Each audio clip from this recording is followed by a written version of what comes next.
Σας καλωσορίζω. Welcome. Have a good afternoon. We had a nice liturgy in the morning. Now we're going to have a nice talk by our friend Richard, who is, as we all know him, a Philhellene, Greek-speaking English person, a poet, a lawyer, Oxford graduate, and this is an anniversary year for him. He has been going to Greece for 50 years, so it's not just he's not just an ordinary kind of Philhellene, but he has dedicated his whole life to study, research, write. He has written 2 books on Greek themes, and he's here, and he attends regularly services. He also attends the adults class at our community Greek school with Pavlina as his teacher. Okay, and I congratulate him for all that he has done. It's an honor for us to have such a great Philhellene in our midst, and he's going to talk to us today about the Philhellenes. A very important, a very emotional topic for all of us Hellenes. Okay, Richard, microphone, sir. Thank you for coming. Thank you very much, Father. I don't really like microphones, so I hope this one won't bite me. Yes, I'll. Yes, I realize. Yes, okay. Anyway, I hope I get on okay with it. I never know this time of day. It always confuses me in Greece. Do I say kalimera or kalispera? Anyway, kalimera and kalispera. There we are. I've got it all covered. The Philhellenes. In Boston, Massachusetts, in 1824, a young woman broke a young man's heart. Samuel Howe had just qualified as a doctor. A romantic spirit, he idolized Lord Byron, and perhaps he knew of Byron's death in April that year at Messalongi.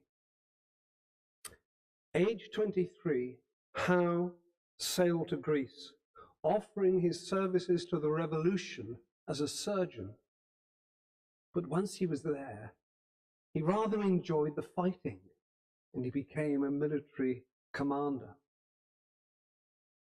He returned to America in 1827, and he brought back with him Lord Byron's helmet and many Greek orphans. He raised about $60,000, which was a huge sum in those days, to alleviate famine in Greece.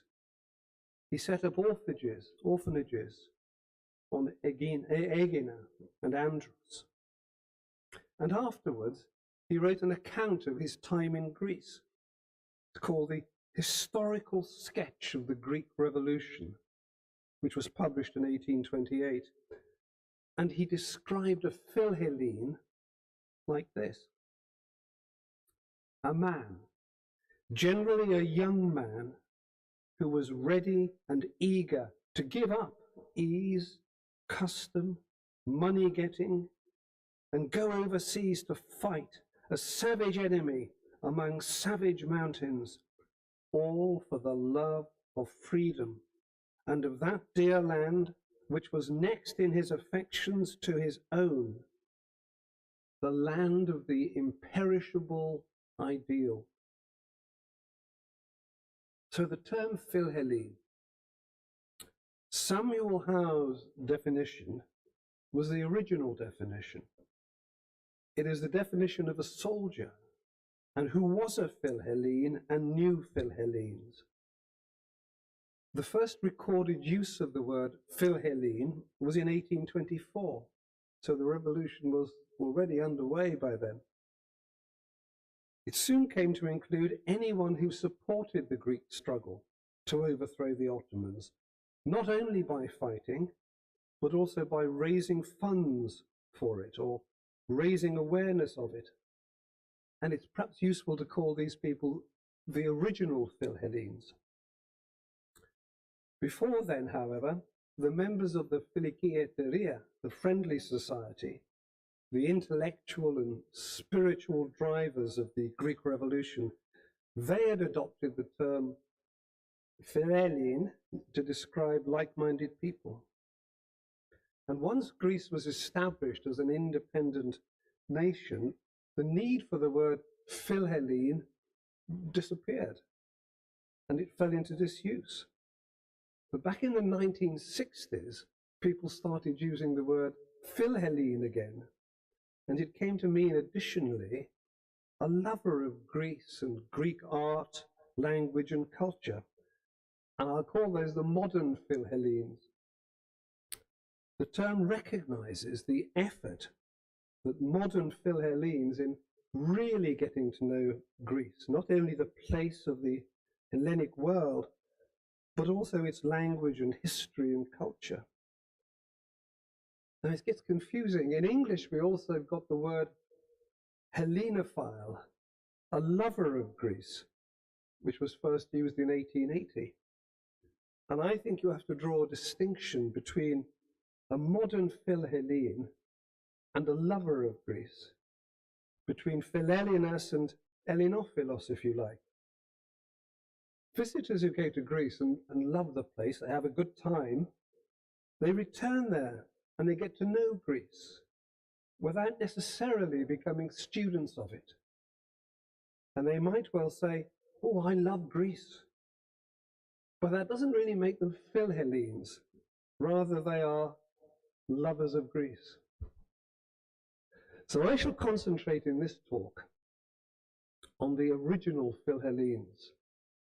And we'll assume we're all familiar, in general terms, with the story of the Greek Revolution that began in 1821 and resulted in the creation of an independent Greek nation in 1830.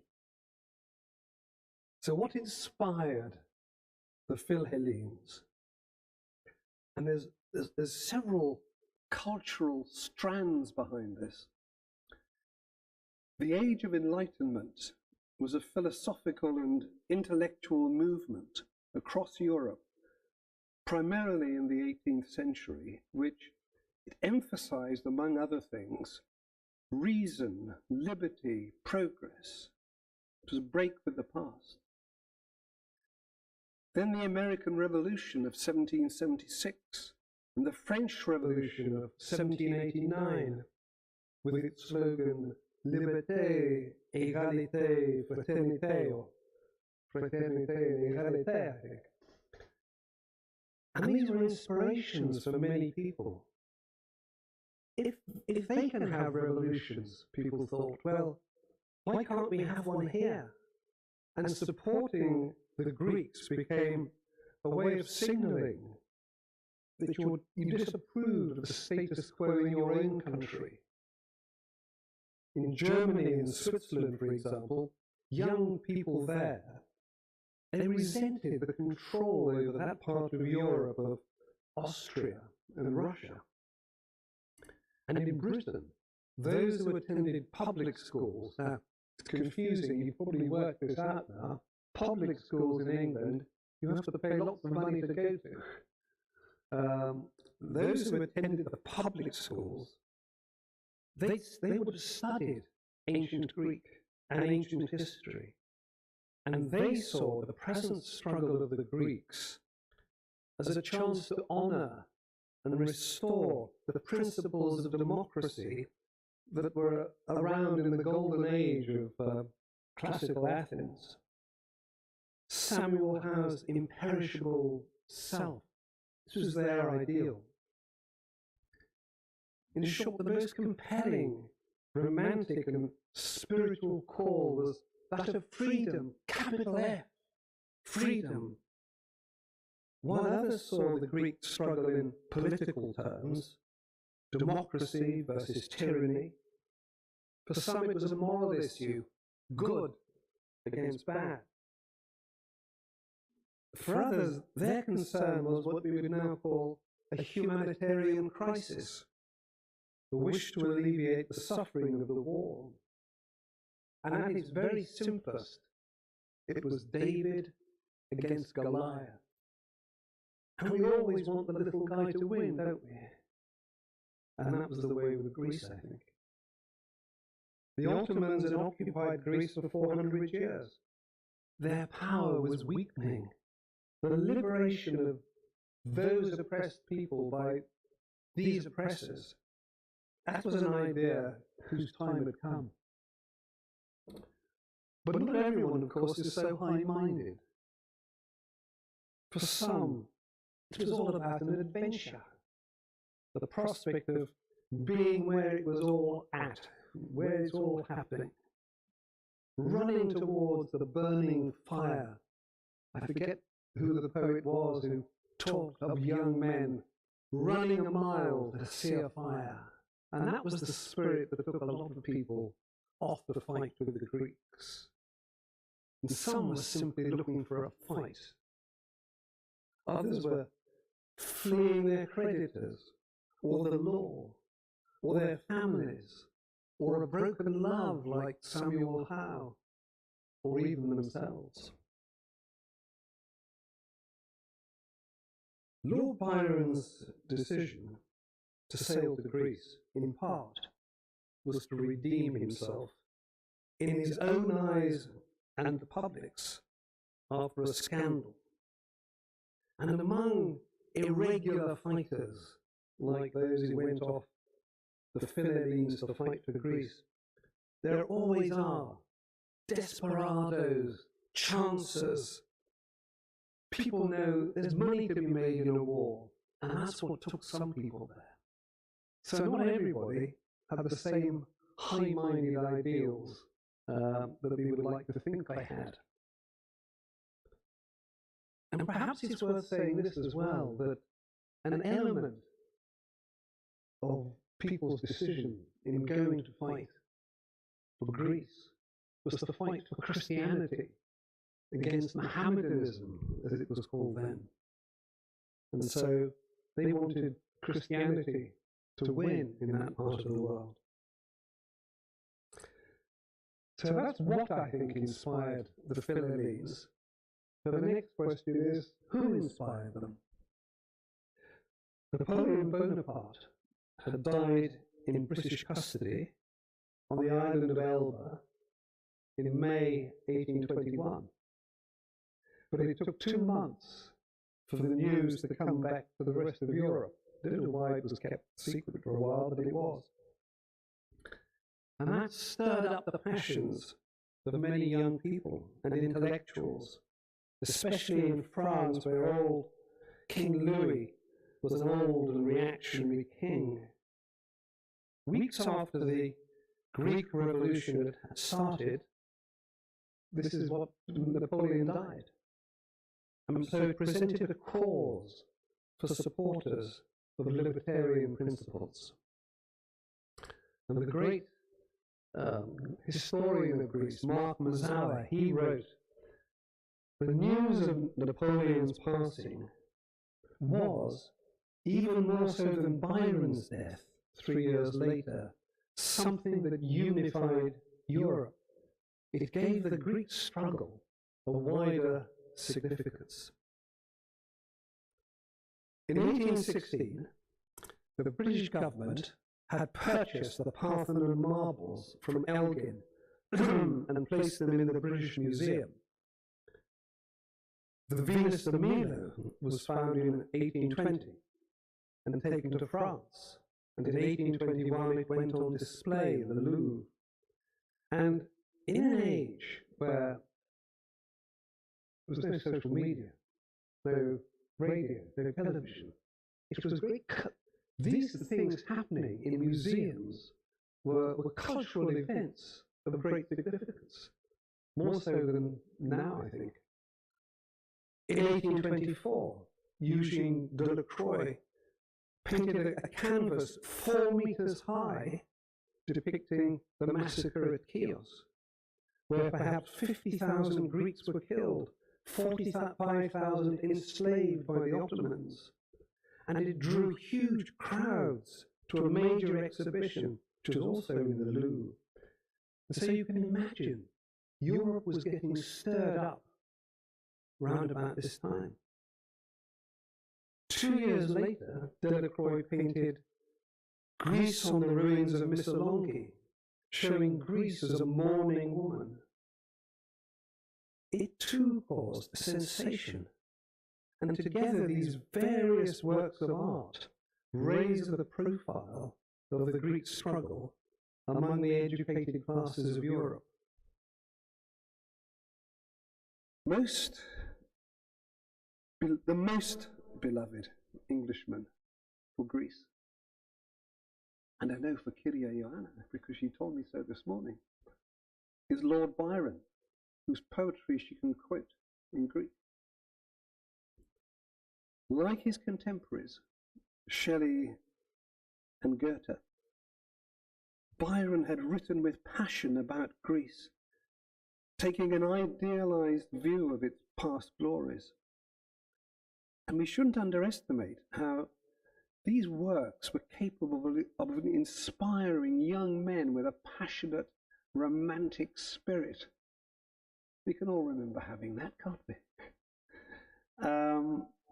And so Samuel Howe, that was part of his inspiration. Now, Byron visited Greece for the first time when he was a very young man, when he was 21 in 1809. That, among other things, is when he met the Maid of Athens. But he did not return to Greece until he sailed to join the revolution in 1823.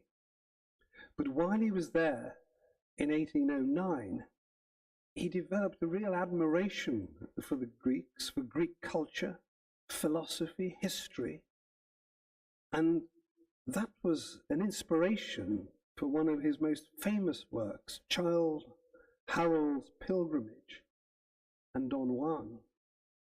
And so Don Juan was published in 1821, and in Canto 3, Byron acknowledges significant events and individuals in the history and culture of ancient Greece.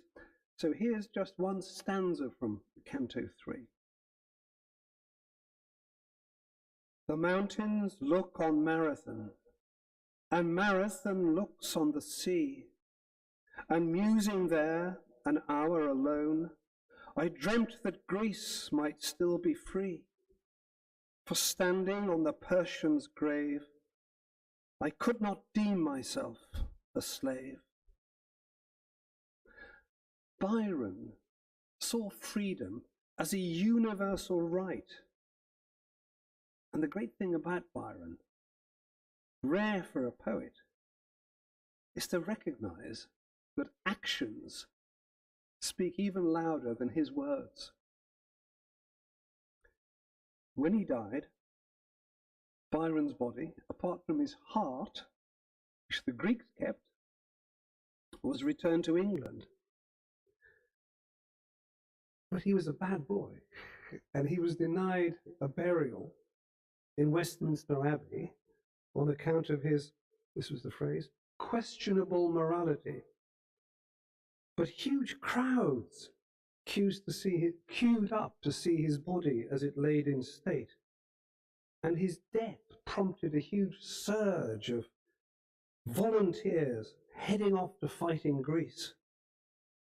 And if the British government had not been listening, then after Byron's death, and the passions it stirred within England, it's hard to stir the passions of the English, but at that point, if the British government had not been listening, it was listening now.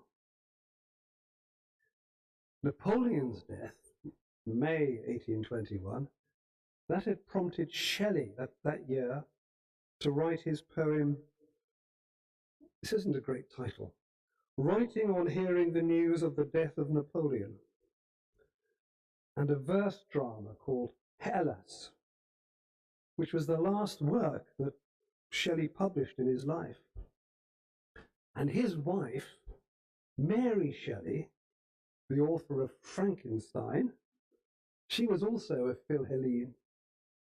And interestingly, in 1824, there was a Greek magazine was writing about her, and it described her as a Philhellenida. So when I say Philhellene is the topic of this talk, I should also say honourable mention to Philhellenides too.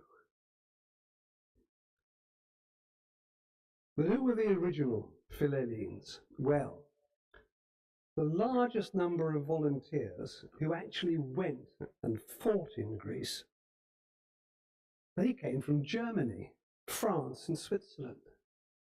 Now, we in Britain like to imagine that we were the closest allies of the Greeks, but we were not. In terms of the numbers who joined the fight, we weren't the biggest part of it. Significant numbers also came from America and from Russia. And I have found references to others who came from Finland, Sweden, Poland, Hungary, Italy. It was all of Europe heading off to Greece.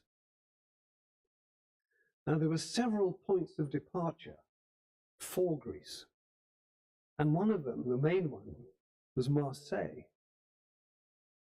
Greek city of old. For the most part, it was spirited young men who were gathering there. Perhaps some of them had had some basic military training at school, but very few had experience of war. Many brought their own weapons, and sometimes trouble broke out between them. And this caused an awful headache for the French, and the French were very glad when they got on their ships and left the port and headed off to Greece.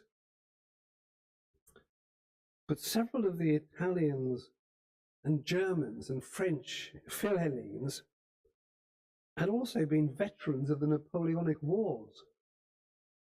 And just imagine them turning up, wearing their medals on their chests. Just imagine the excitement, the anticipation on the quayside as people were just getting ready to sail, waiting for their ship to come in. The bars and the coffee shops would have been filling up with volunteers waiting to embark. And the owner of the Café du Parc actually changed its name to the Café Ypsilanti. So they got there, they landed, and now they had to go and fight. They really had to do it. The first foreign fighters to see action in Greece took part in the Battle of Petta in Epirus, not far from Arta. And that was in July 1822. And there were 6,000 Ottomans infantry there and 1,000 cavalry. And the Greeks under Mavrocordates, just 2,000 Greeks and 93 Philhellenes. And the Philhellenes must very soon have asked themselves, what on earth are we doing here? What have we let ourselves in for? There was a local warlord called Bacolas. I don't know how you say that. I don't know where the accent falls. And he was really little more than a cleft or a bandit. And he'd done a deal with the Ottomans. And he withdrew his men from the battle as soon as it started. And he took off to the mountains. And of course, the battle turned in favor of the Ottomans, and 68 of the Philhellenes were killed. And Mavrocordates retreated to Messalongi. And his reputation at that point had been badly damaged. And so that was a bad start for the Philhellenes, but what more generally was their experience of fighting in that war? Well, these were passionate, romantic young men who'd left to fight, and they had a shock awaiting them. The Greeks of 1820s, the Greek was not the same man as the Greeks of ancient Greece. He wasn't a patch on him. Well, not the man who you found in the golden age of Pericles. And as Byron acknowledged, the modern Greek was in part the product of the long Ottoman occupation. And for the first Philhellenes, their encounter with actual Greeks was a huge disappointment to them. They found the Greeks hopelessly divided among themselves, local capitans, warlords, hated one another every bit as much as they hated the Ottomans. They couldn't be relied upon. And they were quite different to the men of military, the officer class, that these young fighters would have met back in their own countries. Petre Bey Mavromichalis, he made an appeal for volunteers to come and fight with his Spartan fighters. And it was widely reported across Europe. And those who landed after many days at sea in Kalamata to join his forces, they expected to find a well-drilled army. What they found was a band of ill-disciplined maniots. And you all know how wild they are. They found mules and camels. And this was an extraordinary sight for these young fighters. And the south of the Peloponnese at that time has been described as being in a state of anarchy. Any attempt to form a regular army independent of the capitans didn't last very long. The capitans resented an army being formed not under their control. And the individual Philhellenes were likely to be robbed or killed by clefts coming down from the mountains. And everywhere there was huge suspicion. There were lots of spies, one faction or another. And a foreigner was very likely, rightly or not, to be accused of being a spy. And if you were accused of being a spy and you didn't speak any Greek, well, you were in trouble. You couldn't talk your way out of trouble. And so many of them were killed as spies. Most volunteers spoke no Greek.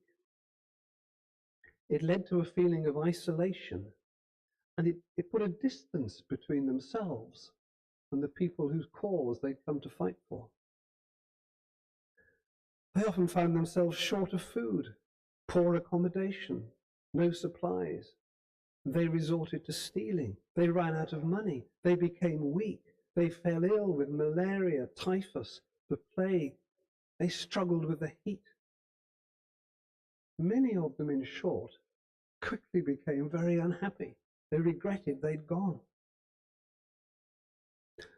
Rivalries cropped up between the Philhellenes themselves. A constant reason was that many of them imagined, oh, when I get to Greece, I will be an officer. But no, you can't all be officers in an army. And a lot of these people who went there thinking they would rise to the top of this army, they stayed right at the bottom. And that was no good for their morale. They became very resentful. Men brought with them to Greece all their prejudices from back home. You can imagine the prejudice between the English and the French, for example.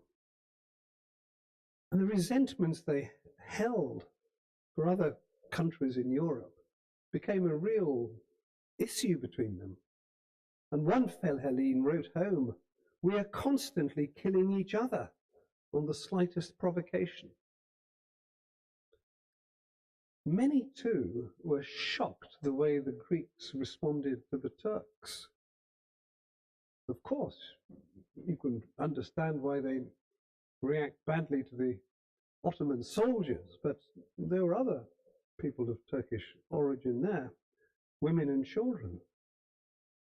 And following the occupation of Corinth, many Philhellenes were horrified to see the way that the Greeks responded to Ottoman women. And they intervened to protect the Muslim women and children, and in doing so, they risked their own lives by antagonizing the Greeks.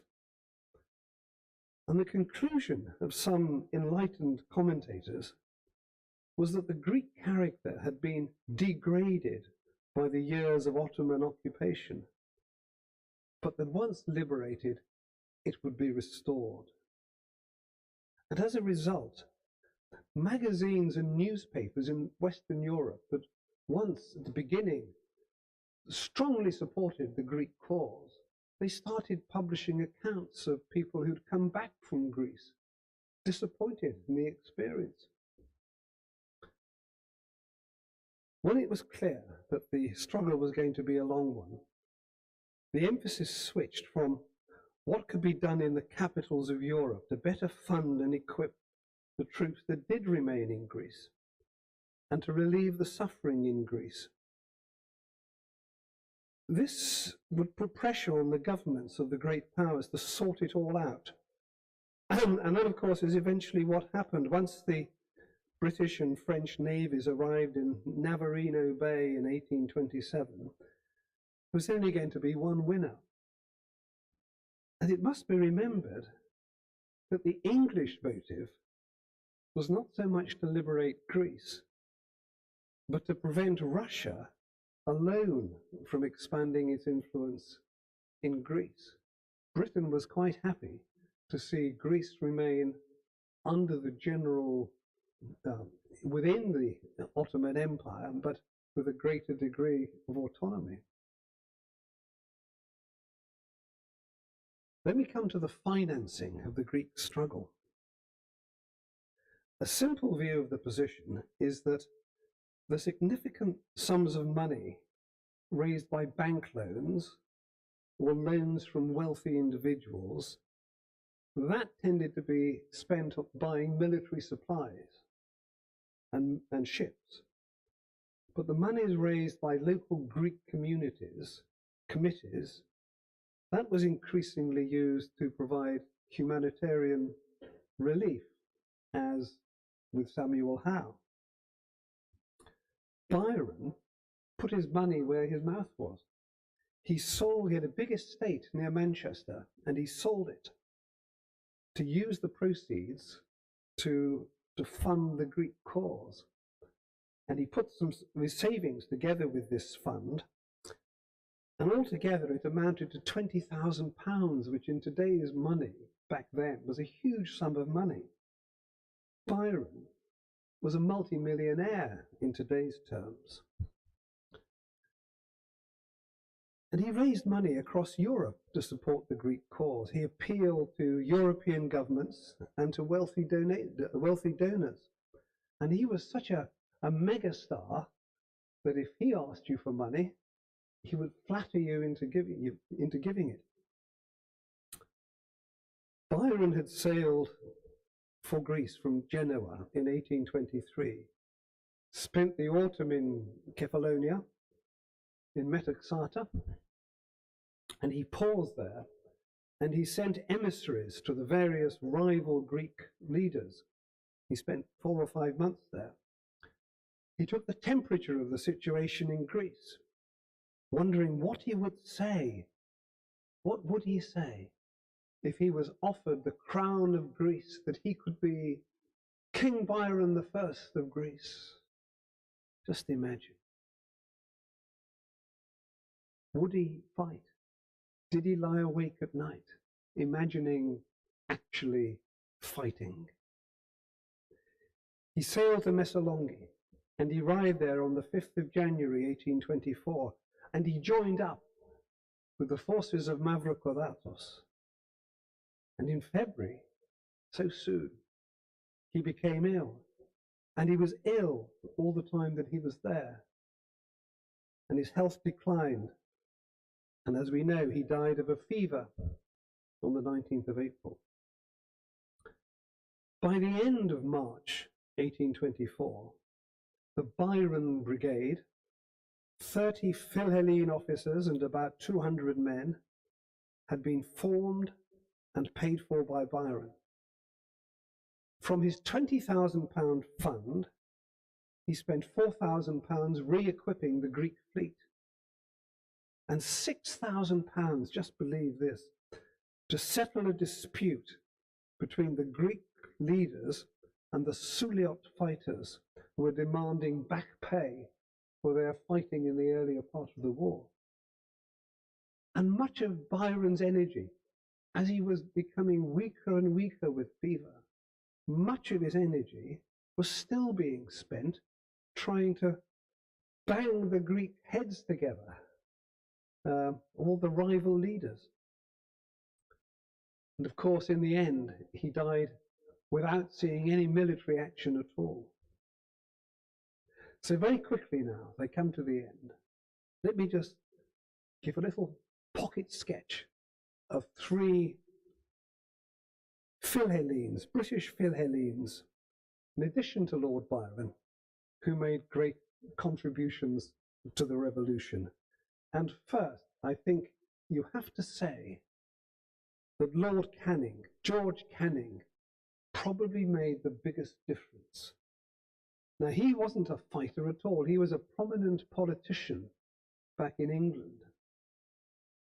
And he had served as Foreign Secretary in the early years of the Greek Revolution, and as Prime Minister from 1827. And he was a thoroughgoing Philhellene. And of course, in recognition of his support for the revolution, Canning Square, Platea Canningos, in Athens, is named after him. And really, it was at the political level that the telling differences were made, not so much the fighting. Then of course, there was Edward Codrington. Now, he was a fighting man. He was gung-ho. If you know the word gung-ho, it's what sailors are when they're really keen for action. Now, he was the commander of the fleet of the great powers at the decisive Battle of Navarino. Yvonne and I were there this summer. It is the most wonderful bay. We travelled around it by ship. His orders were to achieve a peaceful resolution of the situation in Greece. As I said, England, Britain, did not want the Ottomans defeated just to give the Greeks more power. But Codrington wanted a fight. The British government didn't want it, but Codrington did, and he was the man on the spot. And he engineered, he made sure there was going to be a battle. And he also, of course, made sure that the Ottomans were defeated. And the government then had to catch up with what he'd just done. But when he got home, among the people, he was a hero. But in the government, he was not so popular. He'd exceeded his orders. And finally, I have to mention Frank Hastings because I have a great Greek friend, Kostas Karamanlis, who is the biggest Anglophile Greek I know, and a great historian and polymath. And he insists that it is Frank Hastings who is the unsung hero of the Greek Revolution.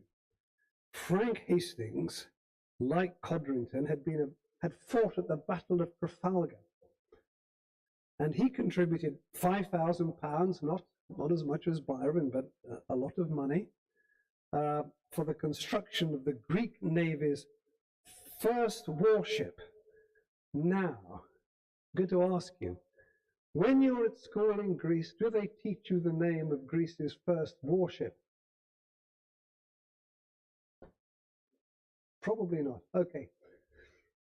Carteria, the Endurance.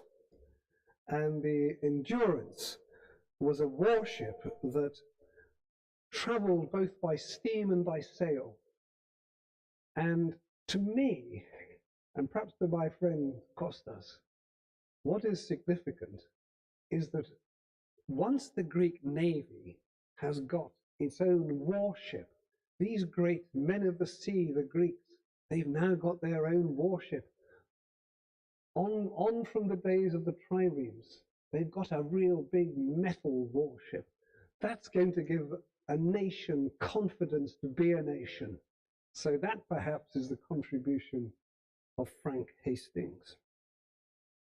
And I don't know whether you'd allow me just a few more minutes on modern Philhellenes, but I've done a very lazy thing. I think that the modern Philhellenes are a separate talk, maybe for somebody else another day.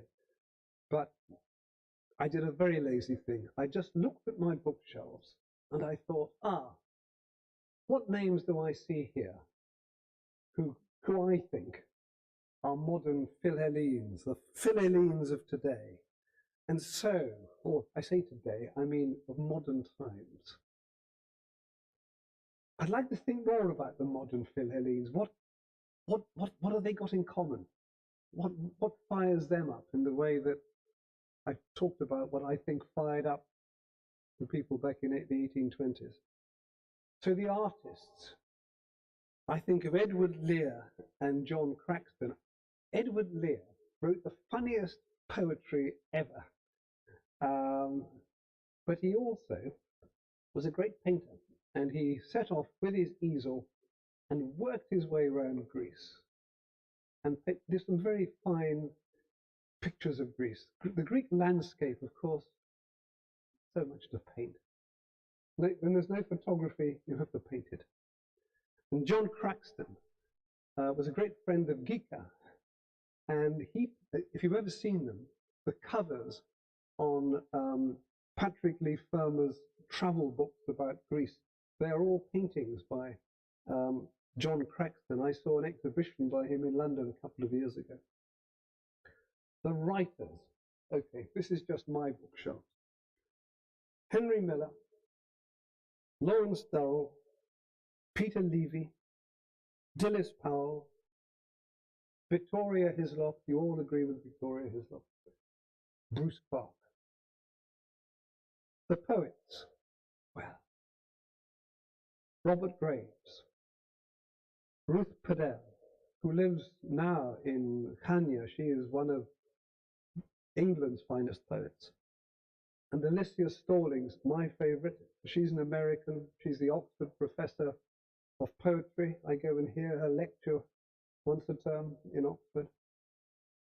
She's married to a Greek journalist, lived in Athens for 25 years, writes beautiful rhymed poetry. The translators, Cuman Fryer, Edmund Keeley, Ray Delvin, Rex Warner, great friend, I think, of Sir Ferris, Emily Wilson. Now, Emily Wilson has produced in the last few years translations of the Odyssey first, then the Iliad, and she's translated the hexameter of the Greek into iambic pentameter, the loved poetic form of English poetry. And her translations are just wonderful. Academics. Maurice Barra, he's from the 1930s, 40s. Roderick Beaton, Mark Mazar. The soldiers, Patrick Leigh Fermor. We visited Cardamili this summer, where he lived for very many years.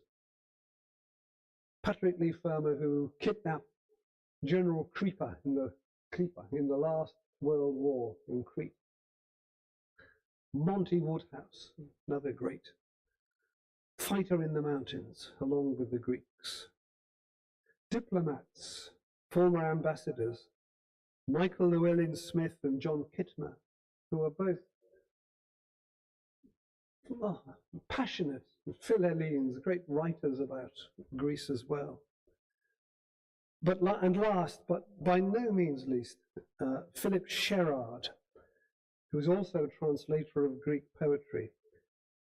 Philip Sherard and Metropolitan Callistos Ware, another Philhellene, they together prepared the full English translation of the Philokalia.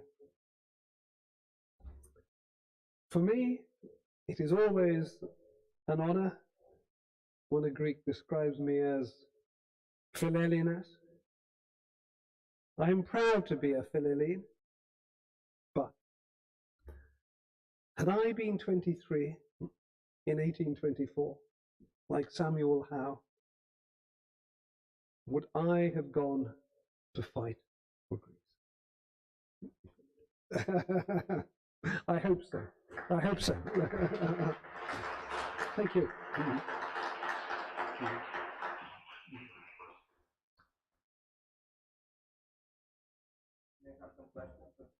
Oh yes, I forgot that bit. Yes.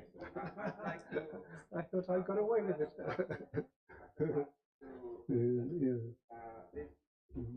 Medallion from our community. Our community celebrated 2 years back. It's 50th year. You're celebrating this year, your 50th year, so it's quite appropriate for you to have this medallion from our community. Well, I can't tell you how very honored I am. Thank you. Picture? A picture? Well.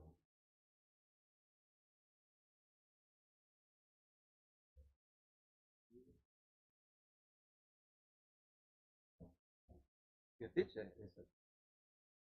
Yeah. Your teacher's taking your picture. Oh, I will take her an apple. Thank you very much, Father. Okay. That, to me, is a huge honor. Thank you very much. I'm almost without words. But I will just say, this is the second medal I've ever won in my life. The first one was for completing, in not a bad time, the Kingswood Half Marathon about 40 years ago. Thank you very much. Now, if you have any questions, I shall have to try and answer them. Thank you.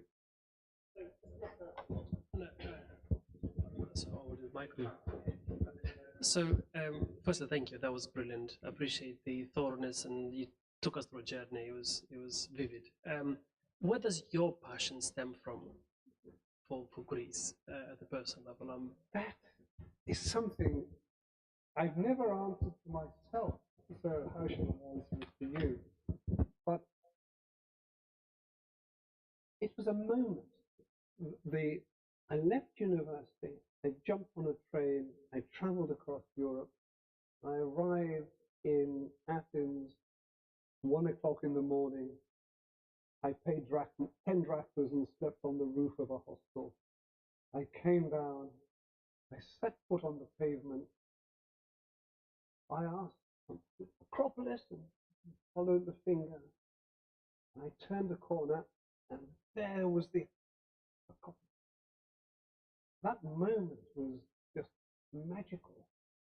And the next hour, I was walking around these streets, and there were so many of them named after old philosophers. And I had studied ancient Greek and ancient history at school. And to me, I just felt in that hour, I thought, Greece has got me for life. That's the best description I can give. But I don't like everything about Greece, and it would be strange to find a place that was perfect. Greece is far from it, and it has such unhappiness in its history. But in terms of all human life is there. They're passionate people.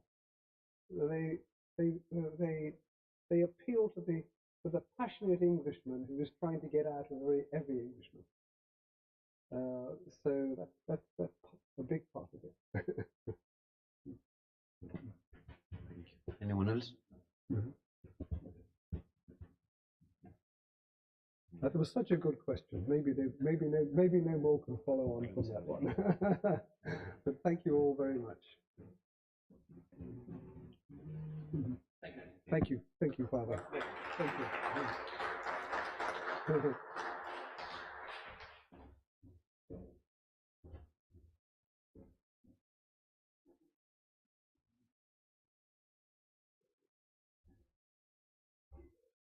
I can help.